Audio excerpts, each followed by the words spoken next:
Namaku Randy. Aku seorang mahasiswa di salah satu kampus yang ada di Bandung. Kejadian yang akan kuceritakan malam ini adalah kejadian yang aku alami 3 bulan yang lalu.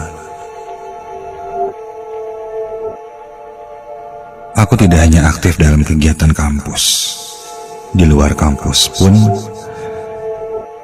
aku aktif melakukan kegiatan, salah satunya bersama komunitasku, mengeksplor tempat-tempat seram. Awal mulanya, aku penasaran dengan hal-hal seperti itu. Hal-hal yang orang bilang mistis.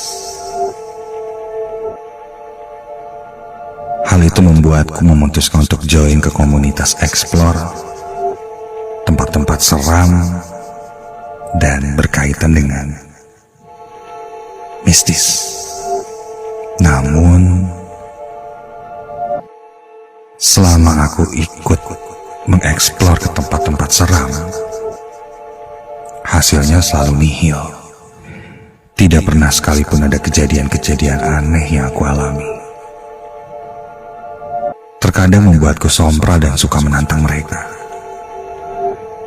Sampai akhirnya salah satu temanku memintaku untuk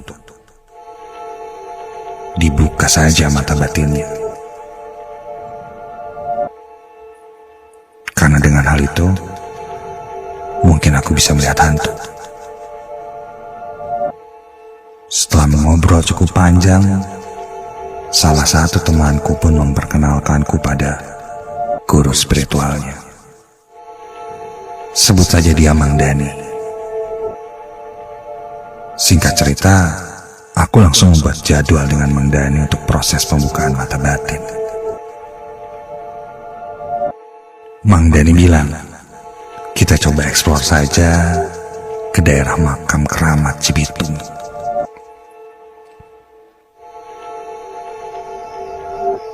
Malam itu kami membuat janji di daerah Dago, sambil mengeksplor tempat seram di sekitaran daerah Dago atas. Malam itu yang ikut hanya 4 orang saja, termasuk Mang Dani.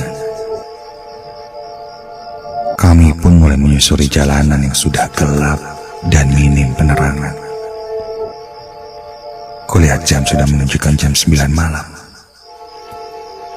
Kami masuk ke satu daerah minim pemukiman di perkampungan pakar yang terkenal dengan kolam besarnya.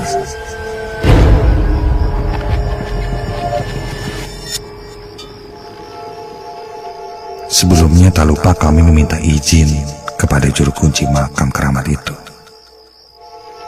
Mang Dani terlihat sudah kenal akrab dengan juru kunci daerah sana. Setelah izin diberikan, kami pun perlahan masuk. Kami menyalakan senter. Aku membuka kamera di handphoneku dan merekam perjalanan itu.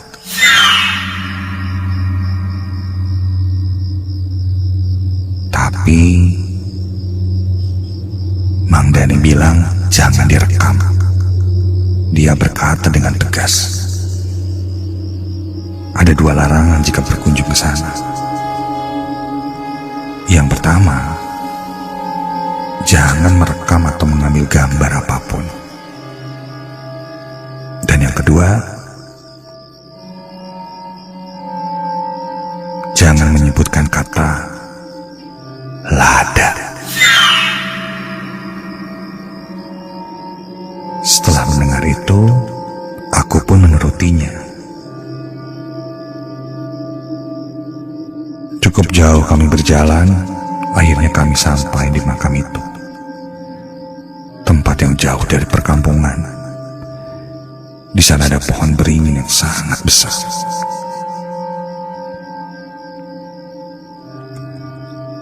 Kulihat ke sekitar, terdapat banyak makam lain yang sepertinya sudah tua.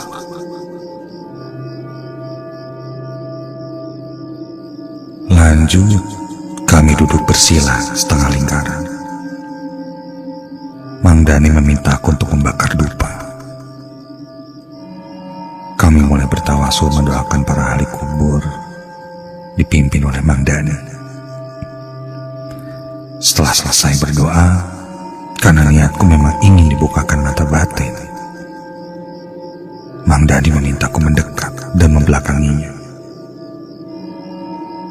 Aku menutup mata, lalu tangan Mang Dani menutup kedua mataku sambil mulutnya berkomat kamit.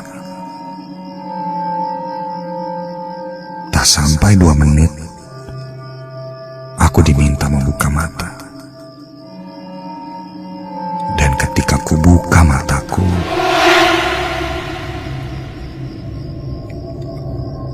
entah kenapa rasa cemas mulai muncul. Aku sempat bertanya, apakah benar aku akan melihat sosok hantu?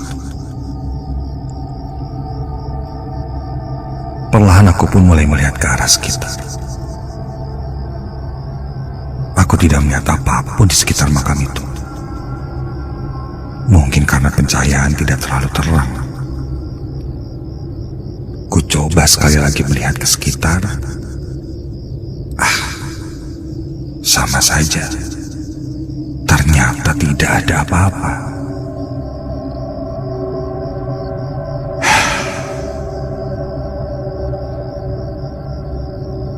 Ternyata sama saja. Mau dibuat bagaimanapun, rasanya hal seperti itu tidak mempan untukku. Begitu ucapku dalam hati. Sampai Mang Dani menepuk pundakku dan memintaku melihat ke atas pohon beringin yang ada di belakangku. Refleks, aku pun langsung melihat. Dan ketika aku tengok ke atas, astaga,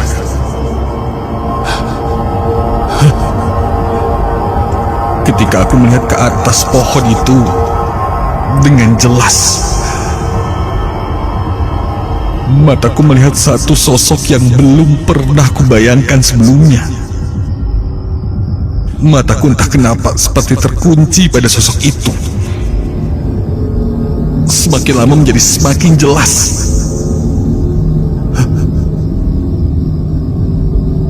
Terlihat seperti seorang perempuan dengan rambut yang kusut panjang. Wajahnya terlihat pucat, namun anggota tubuhnya tak lengkap. Terlihat nyaris tanpa hidung. Aneh. Sosok perempuan itu duduk di atas pohon beringin itu.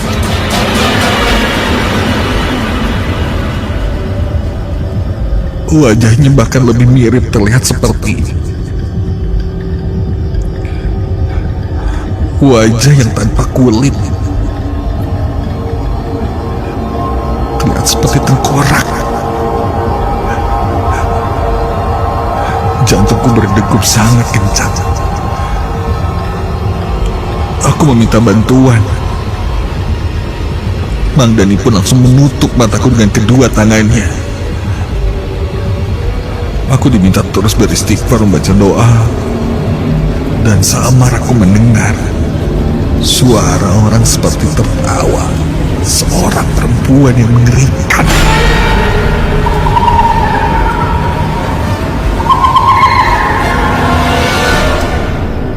Sampai akhirnya Mang Dani pun memintaku untuk membuka kembali mataku. Dan ketika kulihat, sosok yang tadi sudah tidak ada.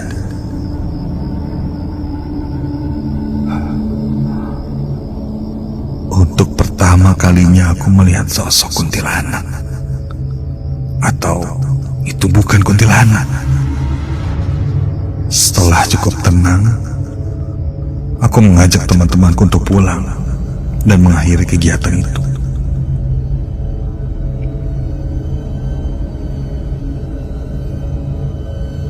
Beberapa hari setelah kejadian malam itu,